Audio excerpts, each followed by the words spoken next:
नमस्कार, माझे नाव शौर्य. नमस्कार, माझे नाव स्वराज. आमच्या प्रयोगासाठी वापरणारे साहित्य माती, प्लेट, एक ग्लास, एक पातेलं आणि पाण्याची आणि पाण्याची बॉटल. आणि महत्वाचं म्हणजे पाणी. बरोबर ना? हा. तुमच्या प्रयोगाचं नाव काय आहे? आमच्या प्रयोगाचे नाव आहे पाण्याला स्वतःचा आकार नसतो. ओके, करून दाखवा आता. मी ही माती चिमूटभर इथं ठेव. काय झालं मग? मग इथं मातीचा ढीग तयार झाला. बर.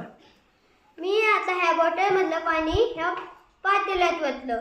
पाण्याने ह्या पातेल्याचे आकार घेतले आणि मी हे पाणी ह्या ग्लास मध्ये ओतले. पाण्याने ग्लासचा आकार घेतला. म्हणजे पाणी आपण ज्या भांड्यात ओतू तो आकार ते पाणी घेते. आता प्लेट मध्ये ओत बरं, बघूया काय होतंय. आता मी हे पाणी प्लेट मध्ये ओतत आहे. पाण्याने प्लेटचा आकार घेतला. आता म्हणजे काय?